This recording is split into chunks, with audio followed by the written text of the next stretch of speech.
Bueno, pues buenas noches a todos y a todas. Hoy estamos aquí para un acto muy singular, un acto con mucha identidad. 66 años ya de este acto de apertura del curso, de este nuevo curso del 2019-2020. Y pese a la edad, lejos de jubilación, solo estamos pensando en el futuro y en continuar. Estamos hoy para hacer este acto de apertura del curso de, sin ninguna duda, la entidad cultural por excelencia de nuestra ciudad, del Instituto de Estudios Hispánicos de Canarias. Por eso, mis primeras palabras de agradecimiento a los promotores, a los organizadores del acto, pero también decirles una vez más y públicamente la mayor de las recompensas, la mayor de los agradecimientos desde la Corporación Municipal, por hacer de la cultura o por permitir que el motor de la cultura en el Puerto de la Cruz siga vivo, pese a cualquiera de las circunstancias, de los cambios de gobierno, de las inestabilidades, de las crisis, de muchas y otras tantas cosas. Las personas que persisten y siguen haciendo por la cultura de nuestra ciudad tienen unas siglas muy claras, ¿no? Y unas palabras, una entidad muy clara como es el Instituto de Estudios Hispánicos de Canarias.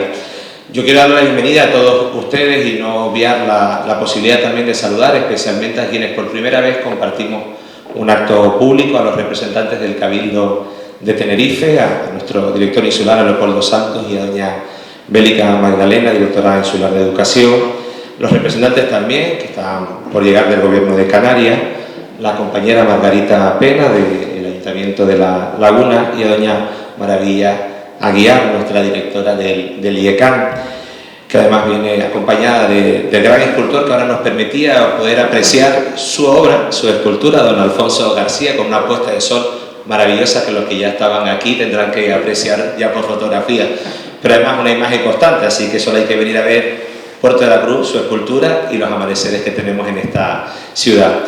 Un acto que, sin lugar a dudas, aquellos que tenemos menos años que incluso el propio acto, recordamos en aquella calle las grandes pancartas que anunciaban el inicio del curso, y hoy nos trasladamos a este espacio maravilloso, a este castillo de San Felipe, un entorno cultural envidiable y que también tiene una densa oferta cultural desde el ámbito municipal y que se ofrece también a las entidades y a las asociaciones de esta ciudad para seguir promoviendo y siguiendo hacer actividades culturales.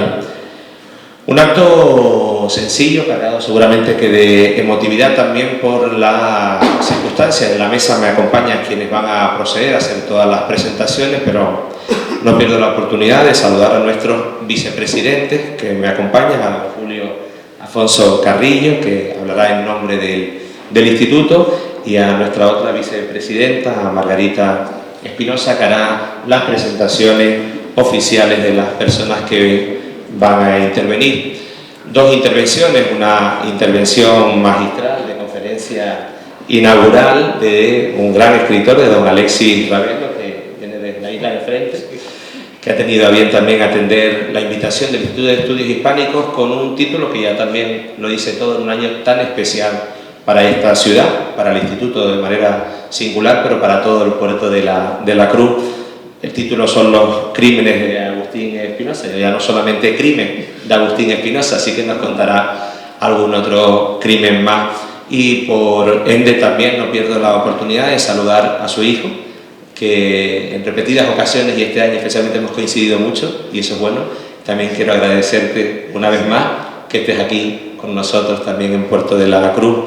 Y si el broche en el ámbito de la palabra es importante y podremos disfrutarlo, no va a ser menos tampoco el broche musical de un talento portuense, de un gran profesor y pianista, don Ismael Pereira, que también hace uso de este espacio, de esta sala para otros muchos eventos, y hoy va a deleitarnos también con algo especial, con las obras del hermano de Agustín Espinosa, José Espinosa García.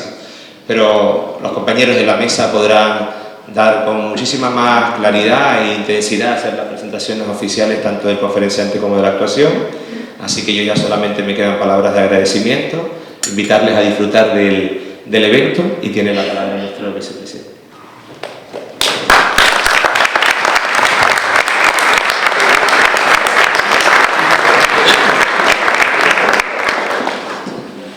Hola, buenas tardes.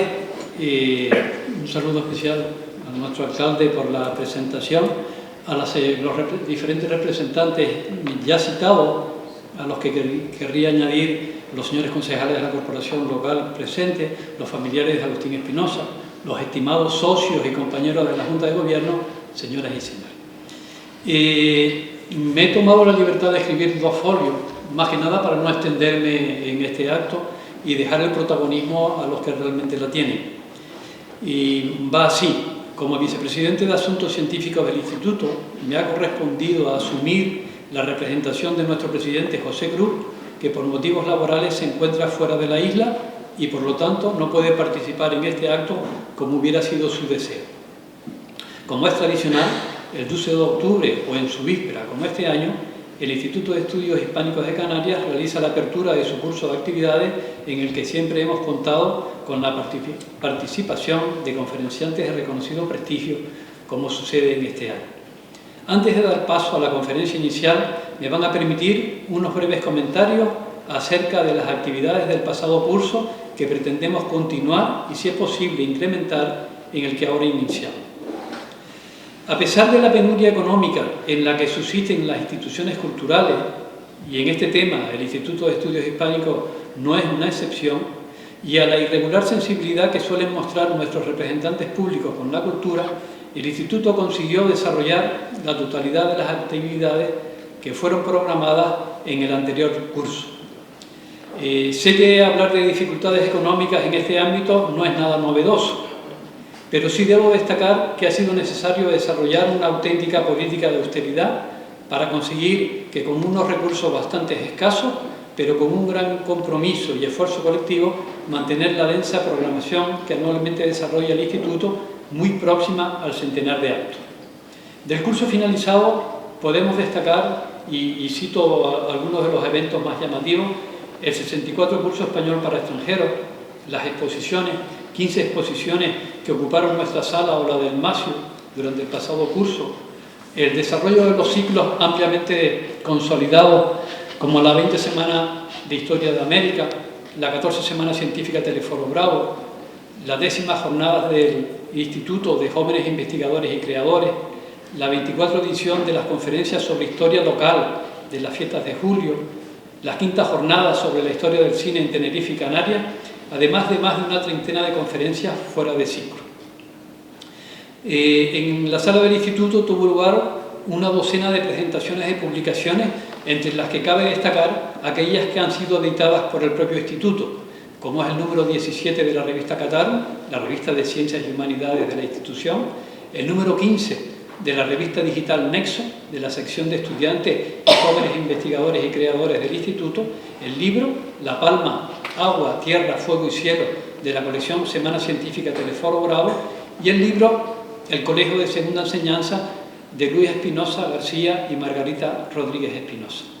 Con respecto al cine, se ha mantenido la programación del Cineforum con su serie El IEC proyecta el último martes de cada mes, además de otras proyecciones de cortos y documentales.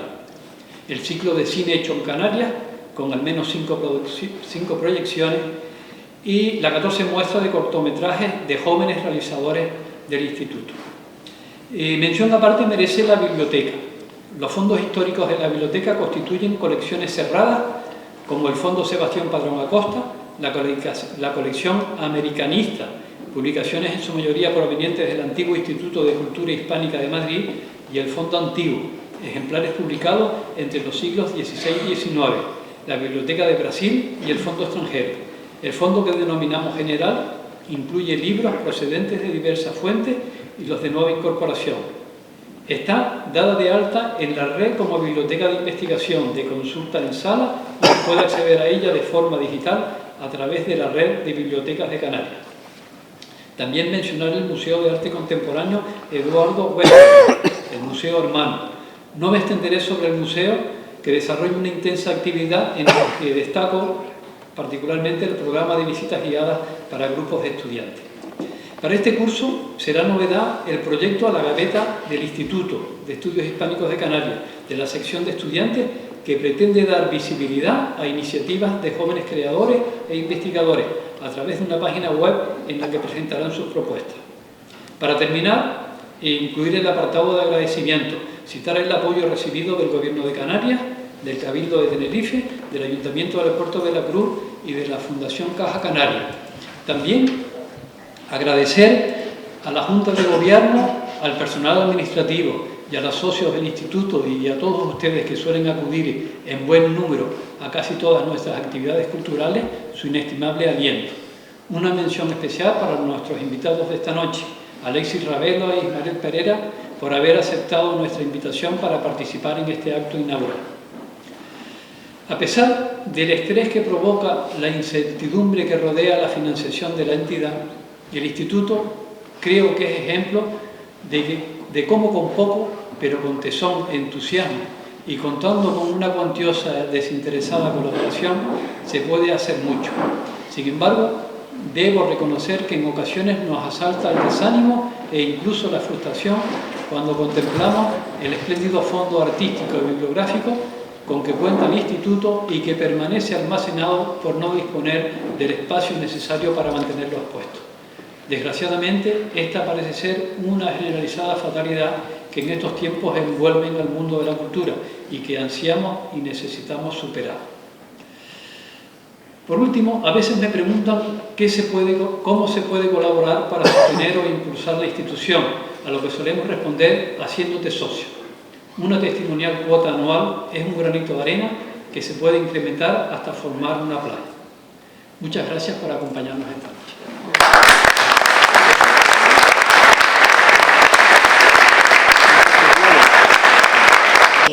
Acaba de hacer Julio, no lo mencionó porque pensó que yo lo iba a mencionar y lo voy a hacer ahora. El proyecto 2019 Año Agustín Espinosa, que estamos llevando a cabo con actividades a lo largo de todo el año. De hecho, esta actividad de hoy la hemos incluido en ese proyecto. Una de las mayores satisfacciones de este proyecto ha sido precisamente la de poder presentarles esta tarde a Alexis Ravelo, porque es un reconocido escritor y porque nos va a hablar de su escritor favorito, del que se considera deudor, Agustín Espinosa.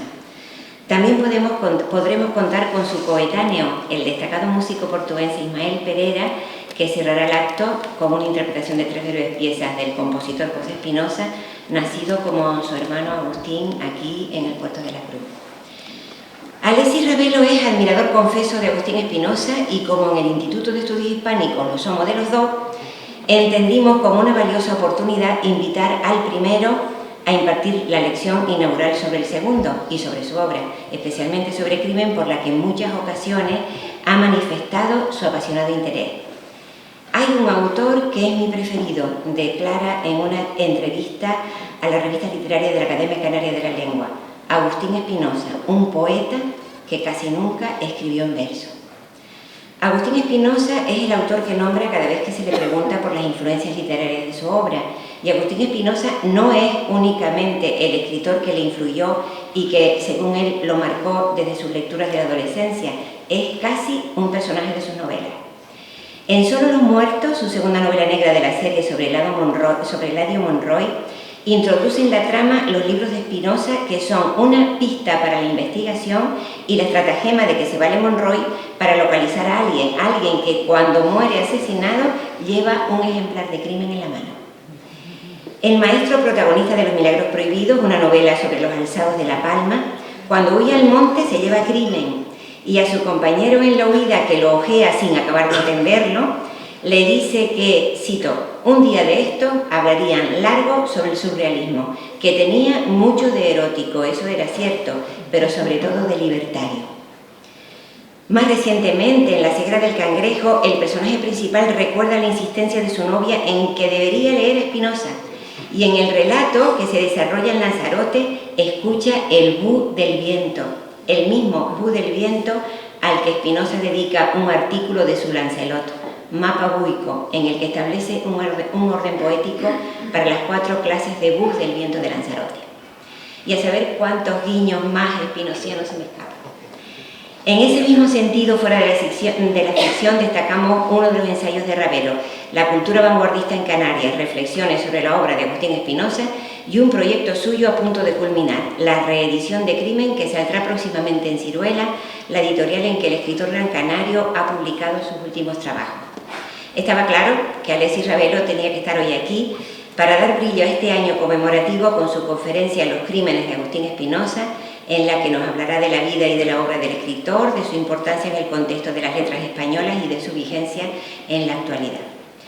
Alexis Ravelo, nacido en Las Palmas de Gran Canaria, se refiere a sí mismo como autodidacta, con estudios no finalizados de filosofía y formación en talleres literarios impartidos por autores de la talla de Mario Merlino, Augusto Monterroso y Alfredo Brisa Echenique. Su actividad literaria es muy amplia y su obra muy extensa, por lo que intentaremos resumir la información para que no la conozca, porque sobre todo a partir de los primeros premios recibidos se ha convertido en un autor de éxito que se ha ganado su sitio en el panorama narrativo actual, muy especialmente con sus novelas de corte negro y criminal, que han merecido diversos premios y que han sido editadas en México, Argentina y Francia. Tal vez la más conocida sea La estrategia del pequinés, con la que obtiene, entre otros premios, el Dashiell Hammett a la mejor novela negra, publicada en español en 2013 y que ha sido recientemente adaptada al cine por el director Elio Quiroga. No queremos hacer una aburrida relación de títulos, relación que sería interminable si incluimos los de literatura infantil y juvenil, su participación en antologías y volúmenes colectivos de narrativa, sus colaboraciones en la prensa con artículos, reseñas, críticas y textos de ficción. Además, tendríamos que añadir a esta presentación sus múltiples actividades como fundador, creador, coordinador y animador de diversos ciclos sobre lectura y de talleres de escritura, como autor de guiones audiovisuales, de letras para canciones y de textos para diversos grupos y compañías de teatro. Nombraremos solo sus novelas más recientes, dos de ellas ya citadas: Los milagros prohibidos, El peor de los tiempos y La ceguera del cangrejo. A Alexis Ravelo le queda mucho por vivir y por escribir, lo que es una suerte enorme para la literatura y para sus lectores. Gracias a Alexis Ravelo por aceptar nuestra invitación sin ni siquiera detenerse a consultar su agenda y por implicarse con tanta generosidad en nuestro proyecto.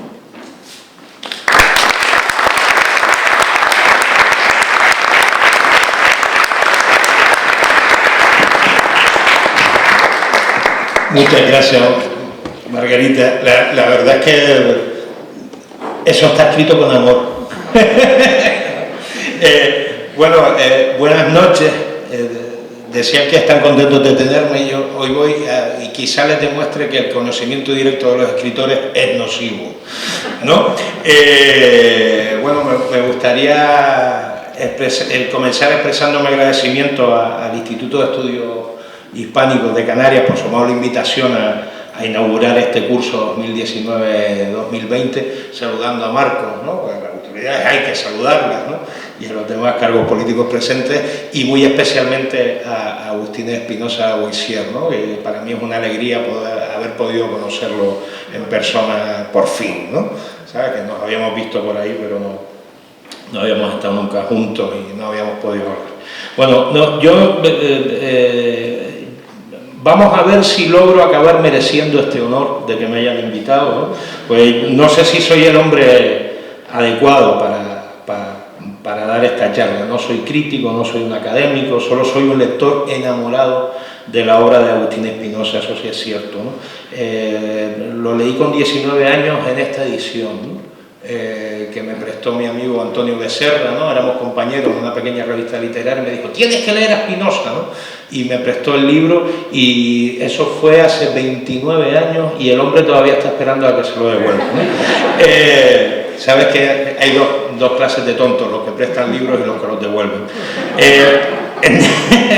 En todo caso, es una alegría estar aquí en Puerto de la Cruz, y además con Margarita y con ustedes, porque, claro, normalmente cuando hablo por ahí sobre Espinosa tengo que empezar explicando quién fue, qué obras escribió, incluso qué es Puerto de la Cruz, ¿no? Y qué ciudad maravillosa es esta, ¿no? En el prólogo del libro, por cierto, ustedes salen muy bien parados como ciudad.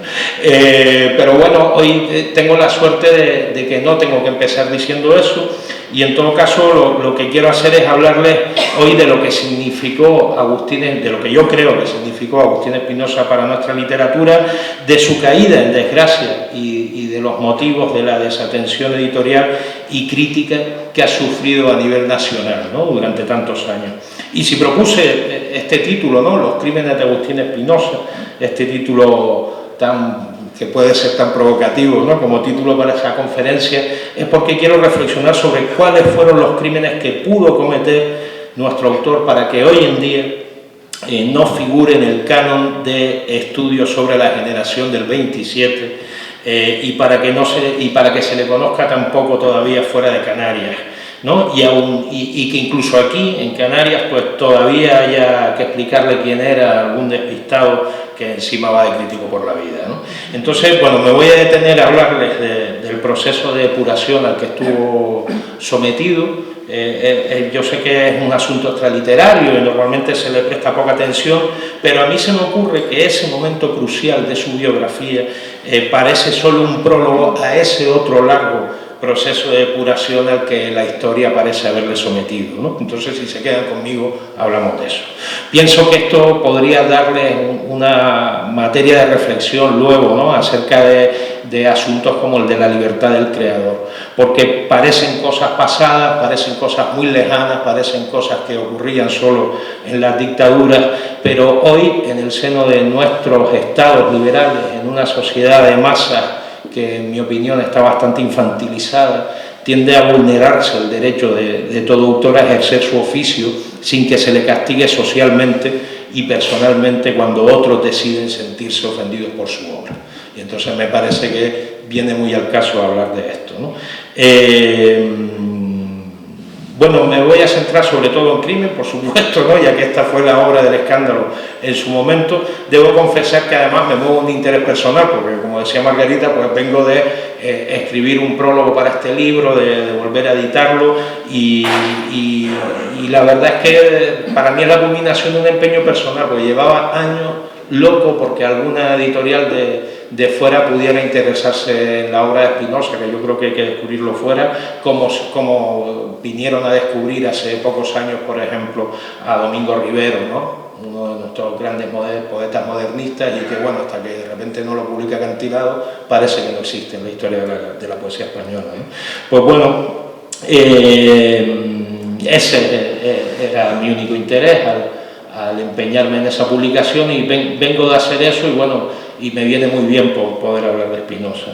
Eso sí, esa desatención ha ocurrido fuera, aquí no, aquí en Canarias lo hemos querido mucho, ¿no? Nuestros profesores y nuestros autores pues lo han tenido siempre muy presente. Voy a nombrar solo a uno de los muchos, al más conspicuo, ¿no?, que es José Miguel Pérez Corrales, ¿no?, que hizo su tesis doctoral sobre él, y aparte en los últimos años, por ejemplo, ha editado completa toda la obra de Espinosa,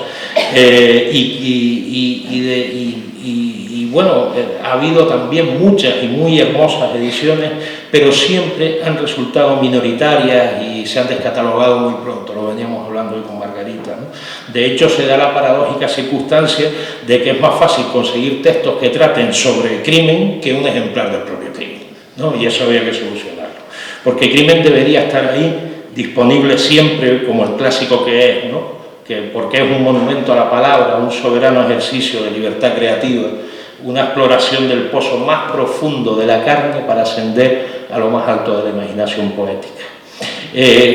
Como siempre, yo creo que conviene empezar echando un rápido vistazo al contexto en el que se desarrolla la obra de Agustín Espinosa.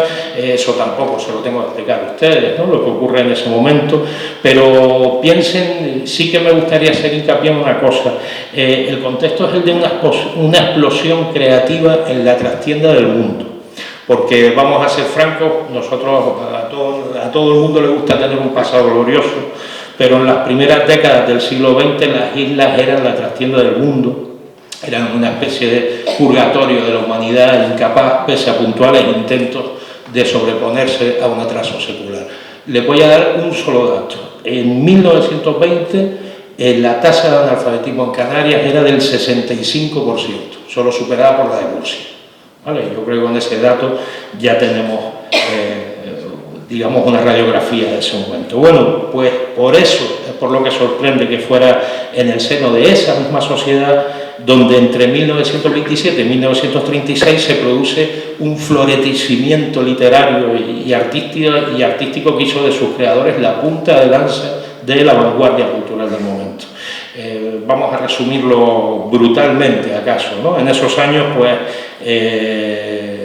Canarias es un hormiguero creativo, están Plácido Fleitas, Juan Ismael, Felo Monzón, que son alumnos de la Escuela Los Amperes, ya están en plena producción artística en Gran Canaria, donde también habían comenzado sus carreras los hermanos Josefina y Claudio de la Torre. En Tenerife, en torno a La Rosa de los Vientos, a Cartones, a Índice y especialmente a Gaceta de Arte, que luego la mencionaremos, se congregan poetas e intelectuales como Eduardo Westerdahl, Pedro García Cabrera, Ángel Balbuena Prat, Juan Manuel Trujillo, Agustín Miranda Junco, Emeterio Gutiérrez Albelo.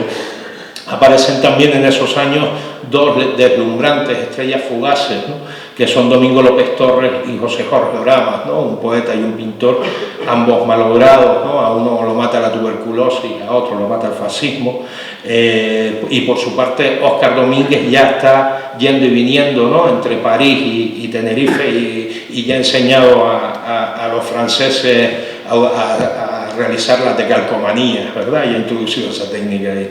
Pues bien, en esa constelación de la literatura y el arte canarios de la época, tan brillante, pues Espinosa brilla con luz propia, ¿no?, desarrollando lo mejor de su producción literaria en el arco que abarcan las fechas entre la publicación de Lancelot 28.7 y Crimen, ¿no?, esto es entre 1929 y 1934, y también despliega una intensa actividad como columnista, como crítico, como conferenciante, pero yo creo que es mejor que nos centremos en su obra mayor, ¿no?, sobre todo por tiempo, porque ustedes querrán cenar esta noche.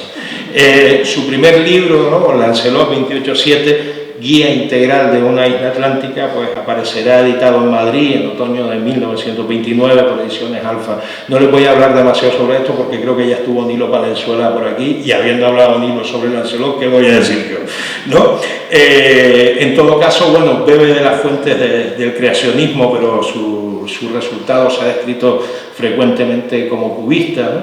Y la isla de Lanzarote, eso me interesa que lo veamos, ¿no?, que ve Espinosa no es la que han visto los autores del regionalismo o del modernismo, ¿no?, sino una isla que él crea, ¿no?, mediante el procedimiento de inventar para ella una mitología conductora, ¿no? Eso me parece muy enriquecedor. Un análisis de Lancelot necesitaría otra conferencia, pero sí que me interesa que recordemos que la recepción crítica de este primer libro ya fue muy positiva en la prensa nacional, y situó a Espinosa en un panorama literario donde ya había comenzado a hacerse un hueco. Al año siguiente, 1930, cuando Espinosa entra en contacto con el surrealismo, comienza a coquetear con él. En julio publica en la Gaceta Literaria, ¿verdad? Conocen la Gaceta Literaria, aquella revista que Ernesto Jiménez Caballero, hombre siniestro, no los haya, publicaba en Madrid, y donde publicó toda la generación del 27, es una de las revistas, hay que hablar de ella si vas a hablar de las vanguardias históricas españolas, ¿no? Pues en julio en esa revista publica algunos textos que luego van a formar parte del Crimen.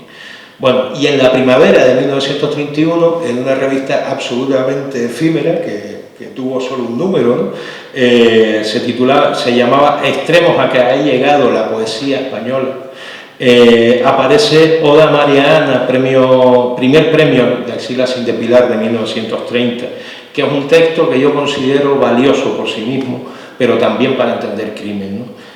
No solo comparte con Crimen el nombre de la víctima y la musa, sino su espíritu lúdico, su orientación surrealista, su carácter epatante. Esto último, por cierto, lo va a conseguir con creces, porque Espinosa se ganará críticas frías o francamente negativas por hablar de los, y cito, 3.114 bellos resabidos de María Ana, la niña peluda que no había comprado nunca hojas Gillette. Me parece precioso ese poema, ¿no? A partir de ahora, su actividad literaria irá unida a la provocación y a la polémica, ¿no? Ojo, la literaria, en su vida personal parece que era un hombre de buen trato, no se metía en líos, no hay leyendas sobre golferíos en torno a Spinoza, así nos entendemos. Él provocaba con sus palabras, ¿no? Sus palabras escritas. Y bueno, aunque sea así, aunque ya esté provocando, hay un cierto margen de tolerancia todavía hacia él.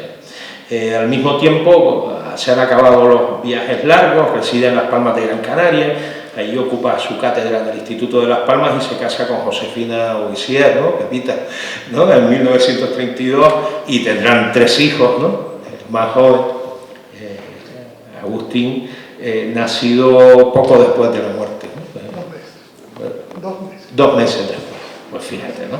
Pues, bueno, yo por lo que sé fue un matrimonio feliz, pese a las dificultades a las que se van a enfrentar inmediatamente. En estos años, Agustín participa en Gaceta de Arte, y tampoco les voy a explicar lo que supuso Gaceta de Arte, pero sí que es importante recordar que esa publicación, al contrario que muchas de las revistas de vanguardia que hay en España, no sigue las posturas hispanistas oficiales, sino que se conecta directamente con las vanguardias europeas. Vean la portada de Gaceta de Arte, vean la tipografía, ya la tipografía es Bauhaus, eso es una declaración de intenciones, ¿no? Con respecto a lo que había en otras revistas. Bueno, con Gaceta de Arte están directamente relacionados 2 hitos en la vida de Agustín Spinoza, que van a ser muy importantes y, en mi opinión, de la vida cultural de ese momento. Por un lado, la publicación de Crimen, evidente, y por otro lado, la exposición surrealista de Tenerife, que es más que una anécdota en este caso. Bueno, Crimen aparece en la colección de libros de Gaceta de Arte a finales de 1934, al precio de 5 pesetas, costaba un duro, esa anécdota me gusta recordarla, y con una ilustración de portada firmada por Óscar Domínguez.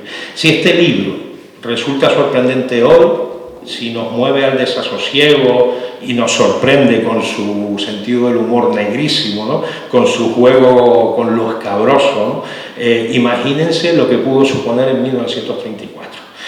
Casi de inmediato pues comenzaron a aparecer críticas en los medios que se van a suceder durante varios meses.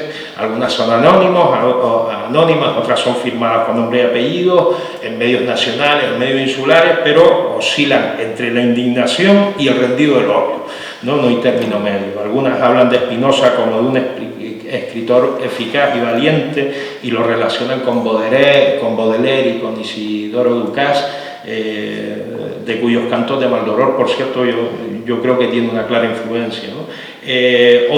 Otras críticas pues se muestran condescendientes, reconociendo la calidad literaria de Spinoza, pero afeándole que se dedique, y cito, a fanfarronerías de niño que quiere parecer perverso, ¿no? O a intentar despatarrar de susto al burgués, ¿no? Los ataques más duros provendrán de la prensa católica, eso es lo menos que se despacha, ¿no? Como digo yo, pero incluso algunos de los defensores del libro parece que no lo han entendido, ¿no? Parecen no haberlo entendido. En cualquier caso, la publicación de Crimen despierta mucha polvareda, hace ruido tanto en Canarias como en Madrid, inspira insultos y aplausos, y bueno, algunos de los aplausos son privados, ¿no? Por ejemplo, Azorín y Gómez de la Serna pues escriben a Spinoza felicitándolo efusivamente, pero también son privadas las denuncias de las asociaciones reaccionarias, ¿no? Las damas católicas, los padres de familia, que se indignan por el hecho de que el mismo autor que ha escrito Crimen imparta lengua y literatura a sus hijos, dinamice sus lecturas y los anime a sí mismos a escribir. Por cierto, tenemos testimonios de alumnos suyos que dicen que era un hombre genial dando clases y los animaba, montaron revistas literarias gracias a su empuje, etcétera, ¿no? Bueno, yo supongo que hoy en día ese tipo de gente pues habría organizado campañas de la liquidación desde las redes sociales, habría conspirado contra él usando sus grupos de WhatsApp, ¿no? El grupo ese de las mamis y los papis del cole, eso, y habrían recogido firmas en change.org para que su libro fuese retirado de las librerías o se le expulsara a él mismo de las aulas, ¿no? En esa época, sin embargo, las cosas se hacían más bien a media voz, ¿no? En casas a las que eran invitados a merendar señores influyentes que a veces llevaban uniforme, a veces llevaban sotana. En esos ámbitos Spinoza ya lo han marcado, ¿no? ya lo han marcado como un elemento inquietante a principios de 1935 y poco después, cuando aún no se haya apagado el eco de la publicación de Crimen, va a volver a estar estrechamente vinculado a la otra polémica que les decía, ¿no?, que tiene que ver con la exposición surrealista de Tenerife. Bueno, en la primavera de 1935, ya saben, Agustín Espinosa empieza a presidir el Ateneo de Santa Cruz, y ahí es donde el grupo de Gaceta de Arte organiza esta segunda exposición internacional del surrealismo, la primera en España, ¿no? La anterior exposición internacional había sido en Copenhague, fíjense. Salimos de París, vamos a Copenhague y después la siguiente en Canarias. O sea, bueno, en fin. Para que luego me digan que estamos atrasados del todo, ¿no? En el Ateneo se exhibieron 76 obras de la Escuela de París, y claro, las obras venían custodiadas por André Breton, Jacqueline Lamba y Benjamin Pérez. Todo esto ya lo sabrán, ¿no? Ya sabrán que los franceses se quedaron en Canarias 3 semanas, hicieron excursiones, dictaron conferencias, tramaron el segundo boletín internacional del surrealismo que firmaron los miembros de la Gaceta de Arte, y de paso, por cierto, acabaron con casi todas las reservas de Pernod del hotel donde se hospedaban, ¿no? Claro, esta fiesta había que pagarla económicamente, ¿no? El Ateneo y Gaceta de Arte pues habían confiado en que algunas de las piezas se pudieran vender y con eso pues salir del lío económico. Ahora nos hablaba Julio de lo difícil que es mantener la cultura económicamente. Bueno, en aquella época era igual, ¿no? Y entonces, claro, solo les quedaba una segunda posibilidad. Pues, por cierto, no vendieron ni un solo cuadro, ¿verdad? Estaba viendo los catálogos y viendo los precios de los catálogos, y habría, si hubiese habido algún tipo listo ahí, se habría hecho de oro para toda la vida, ¿no? Porque era muy fácil conseguir un Picasso, un Max Ernst, un Dora Maar, ¿sabes?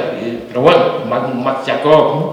En fin, el caso es que aquello hay que pagarlo. ¿Cómo lo pagamos? Pues y ellos tenían una copia de la Edad de Oro que Luis Buñuel les había cedido y pensaban proyectarla, y bueno, si hay buena taquilla, pues ya con esto, digamos, más o menos pagamos la fiesta, ¿no? Pero no, porque los grupos activos de damas católicas y el Diario Católico de Información, Gaceta de Tenerife, pues organizaron una campaña en contra. Hubo una polémica muy agria. Esta polémica la pueden ver si bucean un poco en Hable, y les digo que es muy divertida, pues termina un fabricante de medias metiéndose en medio de esto, porque decían que si él se anunciaba en el otro periódico y él decía que él no era un inmoral, no sé yo, se armó un lío tremendo.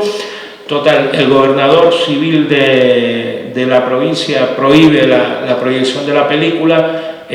Gaceta de Arte acaba en números rojos, y de hecho Westerdal, Pérez Minic y Espinosa hubieron de contraer un crédito personal para hacer frente a las deudas que dejó el paso de los franceses por Tenerife, ¿no? Incluido el Pernod. Bueno, en cualquier caso, en los periódicos de ambas capitales, durante esa polémica, Espinosa está muy señalado, ¿no? Es uno de los más visibles defensores de la proyección de la Edad de Oro, y en el año que falta para que estalle el golpe militar, pues sus enemigos se van a dedicar a afilar los cuchillos que luego habrán de clavarle. Fundamental va a ser uno de estos enemigos por varios motivos: porque lleva sotana, porque es su compañero de trabajo, porque es un escritor mediocre que no ha gozado de los favores críticos de Espinosa. ¿Vale? Se llama Manuel Socorro Pérez, ha nacido en un municipio de Cumbre de Gran Canaria y es un destacado latinista, es cierto, ¿no? De hecho, lo suyo serían manuales de referencia, ¿no?, en el estudio del latín durante la posguerra, pero en esos años previos a la guerra pues enseña en el mismo Instituto de Las Palmas, donde Espinosa tiene su cátedra, e intenta triunfar al margen de sus textos sobre latín, pues escribiendo libros que la verdad es que no triunfan. Y entonces llega el 18 de julio de 1900... Va a parecer que estoy en contra de los curas, y la verdad es que no.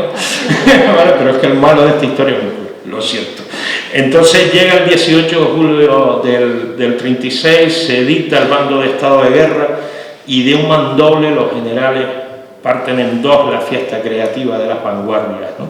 Lo que ocurre con los miembros de Gaceta de Arte a partir de ese verano de violencia, contrasta brutalmente con lo que ha ocurrido apenas un año antes en torno a la exposición del Ateneo. En su mayoría, como son militantes socialistas, muchos de ellos les va a ir mal, ¿no?, en un territorio que ha caído en el primer momento en poder de los golpistas. Domingo López Torres, Domingo Pérez Peñico, Pedro García Cabrera son represaliados, ¿no?, con diferentes suertes, ¿no? Emeterio Guterres Albelo y Francisco Aguilar, ellos no tienen que temer nada, ¿no?, porque ellos pertenecían a Falange, ¿no?, anteriormente al 18, y hay que decir, para ser justos, que estos dos, como algunos otros falangistas más, intentaron, aunque no siempre consiguieron, utilizar sus influencias para favorecer a los compañeros caídos en desgracia, ¿no? En todo caso, esta gente que un año antes estaba celebrando la libertad, estaba celebrando la cultura, ¿no?, estaba asistiendo a debates, ¿no?, y a mesas redondas donde se debatía sobre el futuro de la cultura europea, de repente se ven como se ven, ¿no?, menos de un año después. El caso de Agustín Espinosa es distinto a los de todos ellos. Espinosa no es detenido, no se exilia, pero tampoco es un camisa vieja, ¿vale? El 18 de julio lo sorprende alojado con su familia en el Hotel Laguerre de La Laguna, donde suele veranear en los últimos años. En un principio confían que no vayan a por él, ¿no?, porque al fin y al cabo, pues él se ha declarado alguna vez católico en los medios de comunicación y monárquico, ¿no?, en artículos y entrevistas. Él pensará, digo, bueno, puede que se agacho la cabeza, ¿no?, si me tiro al suelo y me hago el muerto, ¿no?, como suele decirse, pues pueda conservar el pellejo y hasta el trabajo. Por otro lado, pensaría que no estaría de más congraciarse con quien más daño podía hacerle, ¿no? Por eso el primer día de agosto acude a Gran Canaria, declara su unión al movimiento, como hicieron muchos otros profesores, al mismo tiempo que publica en el Diario de Las Palmas un artículo en el que elogia un libro de Manuel Socorro, el cura aquel, el latinista, ¿no?, el sacerdote y profesor que parecía guardarle rencores políticos, profesionales y creo yo que hasta literarios, ¿no? El libro, por cierto, era una cosa acerca de Horacio y me parece que no ha debido aportar demasiado a los estudios sobre el escritor latino ni entonces ni después, ¿no? Sin embargo, todo esto a Espinosa le va a servir de bien poco, porque ya han decidido hacerle caer. Yo quiero hacer una reflexión aquí. ¿Recuerdan una canción de Pedro Guerra que se titula Hay mil maneras de derrotar a un hombre? ¿No? Pues bueno, él cantaba esa canción, ¿no?, y la que eligieron para Espinosa fue la primera que menciona en la letra de esa canción, ¿no?, ponerlo de rodillas en su trabajo, ¿no? A mediados de septiembre es cesado de su cátedra, en marzo se le abre expediente de depuración y entre una y otra fecha pues él intenta preparárselo para lo que ha de venir, supongo. Aquí en Tenerife pues a amigos de Falange les recomiendan que escriban la prensa del movimiento y es lo que hace, frenéticamente además, se afilia a Falange por supuesto, pero no convence a casi nadie, ¿no?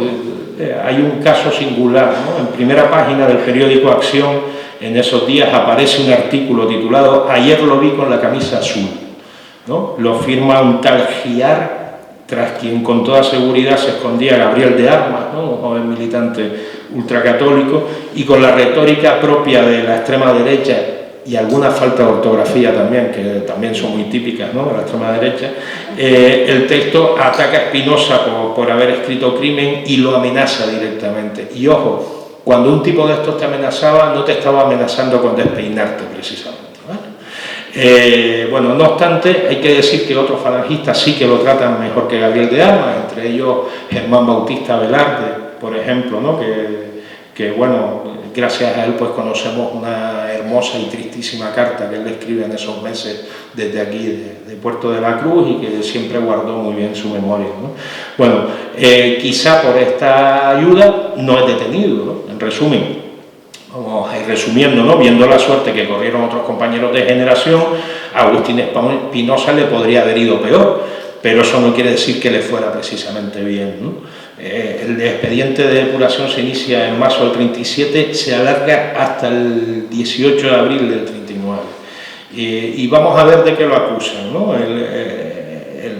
el gobernador civil de Las Palmas, el 31 de marzo del 37, informa a la Comisión Depuradora C de Instrucción Pública de esa provincia diciendo: don Agustín Espinosa García, lengua y literatura, izquierdista, autor de Crimen de Agustín, que dio motivo a la protesta de la Asociación de Padres de Familia y una película inmoral y sacrílega que no consiguió representar en ningún cine de Las Palmas. Estas son las acusaciones. Bueno, el cargo de ser autor de una película inmoral y sacrílega que no consiguió representar en ningún cine de Las Palmas da bastante risa, ¿no? Porque ya saben que la película era La Edad de Oro de Luis Buñuel, ya habrían querido, ¿no? ¿Verdad? En cuanto a la primera acusación, la de ser izquierdista, está interesante, pero es falsa, ¿no? Para empezar, no sabemos, yo no sé con precisión dónde se situaba políticamente. Puede que fuese un demócrata liberal, ¿no? como tal y como lo había descrito alguna vez la prensa, o incluso que fuese monárquico, ¿no? Como él mismo llegó a decir en alguna entrevista. Pero de la lectura de sus artículos durante la dictadura de Primo de Rivera y el periodo republicano, pues puede entenderse que no era persona de izquierda, precisamente, aunque muchos de sus amigos y compañeros sí lo fueran, ¿no? Yo entiendo que había mucha tolerancia en ese sentido política entre ellos. Bueno, la segunda acusación es la que resulta más o menos cierta, aunque se equivoquen de título. Y esto puede parecer, ellos dicen el crimen de Agustín, ¿no? El libro se llamaba Crimen nada más. Pero ese error, fíjense, evidencia algo que se comprobaría luego, ¿no? La comisión no dispone de ningún ejemplar del libro, ¿vale? Algunos de ellos ni siquiera lo han leído, ¿no? Solo lo van a leer más tarde, ¿no? Esto es, se le acusa de oída, como algunos que la piden en Twitter, ¿no? Solo por un titular. Pues ahí está la cosa.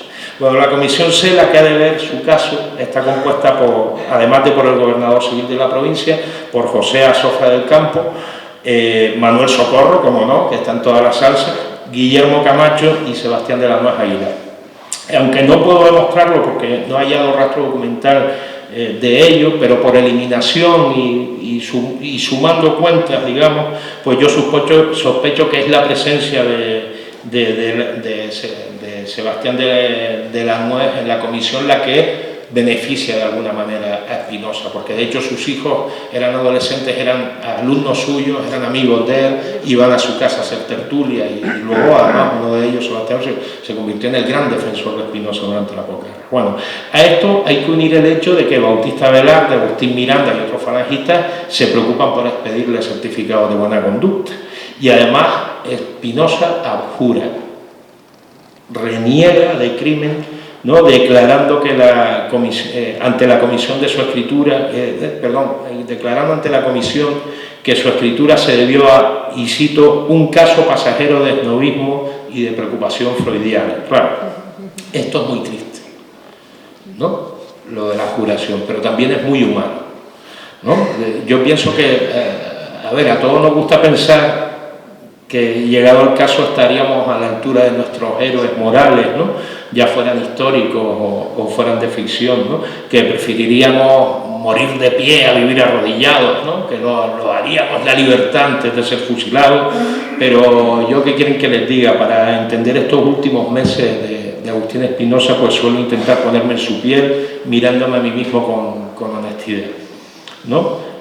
Poco antes de esto, fíjense, Agustín Espinosa era un valor literario en alza y además un respetado catedrático, director de instituto, presidente de una institución cultural. Era un hombre con una vida bastante muelle, ¿no? Bastante bien. Y ahora, en estos meses de la guerra, pues no cobra ningún sueldo, vive de prestado en casa de su suegra, escribe a la carrera artículos para adular a los fascistas, se humilla pidiendo favores, ¿no? Además, José Luis Fina y él han tenido a su segundo hijo, el tercero viene en camino, y su salud, que nunca había sido demasiado buena, pues se está resquebrajando, porque los males de estómago que él siempre había padecido acusan ese estrés, ¿no? Al que está sometido en esos tiempos. Y sabe, porque muchos de sus amigos están presos o han sufrido desapariciones forzadas, que una depuración, al fin y al cabo, no es lo peor que puede pasarle, ¿no? Sinceramente, si yo hubiera estado en la situación de Agustín Espinosa, probablemente también habría agachado la cabeza, también habría firmado encendido elogios a mis enemigos, también habría hecho desaparecer mi libro, también habría jurado como un loco, ¿no? Bueno, en cualquier caso, al fin las amistades de Agustín, las simpatías de Sebastián de la Nuez o la retractación o las tres cosas juntas, pues sirven para que en agosto del 37 se redacte una propuesta de sobreseimiento del expediente. Bueno, parece que le ha ido bien, pero no. De entrada porque Guillermo Camacho matiza su voto recomendando que se le separe de su cátedra, ¿no? Por otro lado, porque la resolución provisional no va a llegar hasta mayo del 38, cuando será repuesto con carácter provisional y a reserva de resolución definitiva, y además, cuando esto ocurra, el cura Socorro, que mira, estaba aquí también, escribirá al jefe de enseñanza superior y media pidiéndole que traslade a Espinosa a La Palma o a Lanzarote, vamos, que lo quite de en medio para no defraudar, y voy a citarlo porque me da mucho coraje, la opinión sensata y de sano criterio de la capital gran canaria. Así pues, el 15 de septiembre del 38 lo trasladan a La Palma.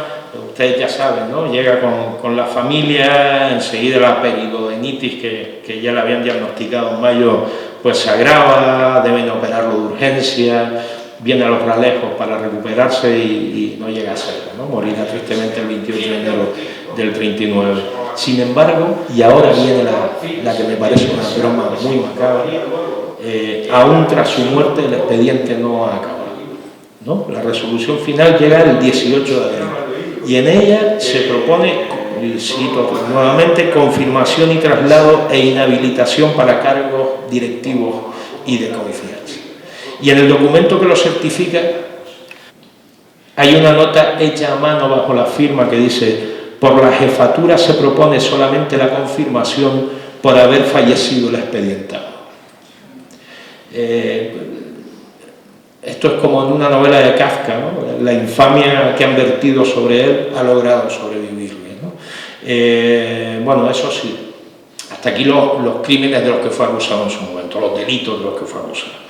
Al margen de los que se le achacaban en aquel expediente de depuración académica, Agustín Espinosa ha cometido varios crímenes, bueno, algunos a su pesar, ¿no?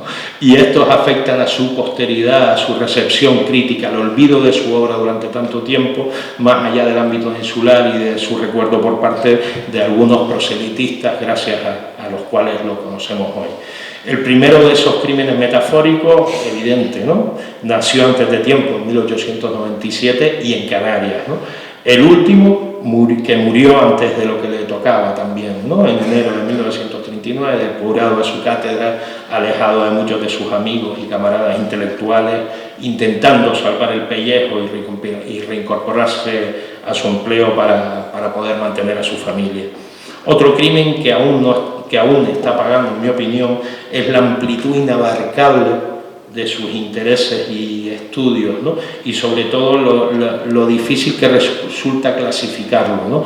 Qué difícil es adscribir sus obras mayores a un género concreto, y aparte de eso, siempre se alejó conscientemente de los géneros populares, ¿no? Que a lo mejor le habrían dado más fama, ¿no? Y habrían hecho que fuese más difícil colocarlo, digamos, ¿no?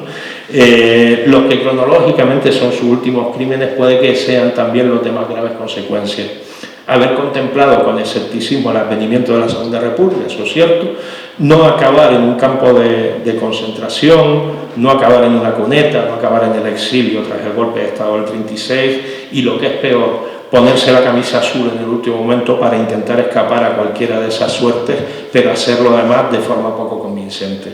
El resultado de estas dos circunstancias es que ni se le aceptó como escritor del movimiento, lo cual habría permitido leerlo y estudiarlo, al menos durante la posguerra, y a lo mejor su fama habría sobrevivido. Nos ha pasado con muchos autores que seguimos leyendo hoy en día.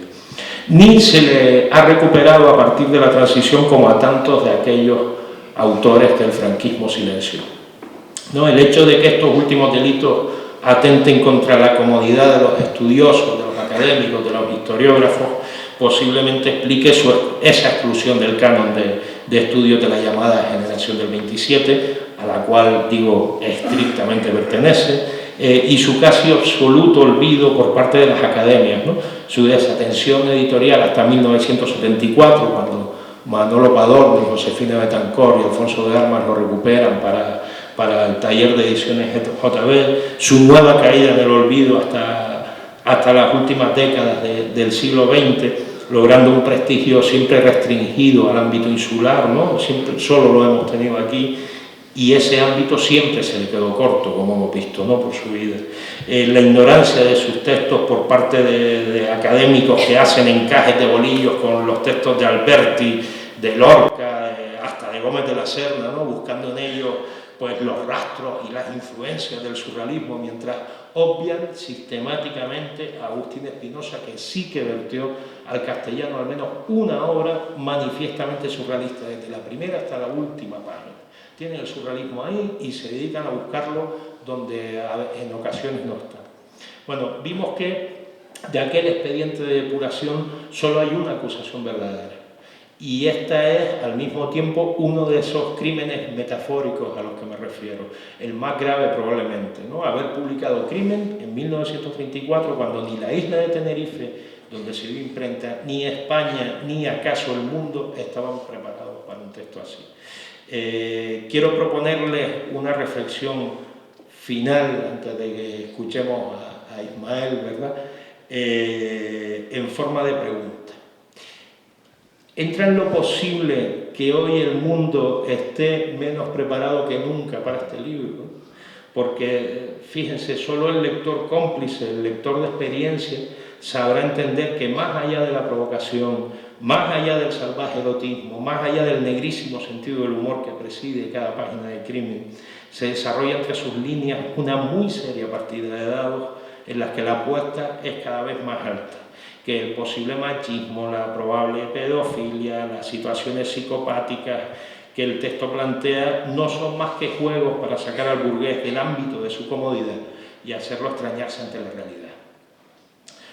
Pienso que es posible que hoy, cuando las viejas estructuras mentales del tradicionalismo se han renovado en sus formas y se suman a las huestes de la lapidación social para despedazar toda aquella manifestación creativa que se salga de los márgenes del correctismo, un texto como Crimen puede cosechar para Espinosa la ira y el oprobio que también sufrirían Sade, Pauline Reage, Georges Bataille o el conde de la Tremont, de estar vivos y tener cuenta en alguna red social. Hoy, como en 1934, y con esto acabo y les dejo que piensen en ello, Crimen puede ser merecedora de que legiones enteras de padres y madres de familia, con su opinión sensata y de sano criterio, corran a lapidarlo con su ira, que siempre es justificada y siempre es miope, ajena también, como siempre, a que la obscenidad jamás está en lo que se ve, sino que siempre está en el ojo de quien mira. Muchas gracias.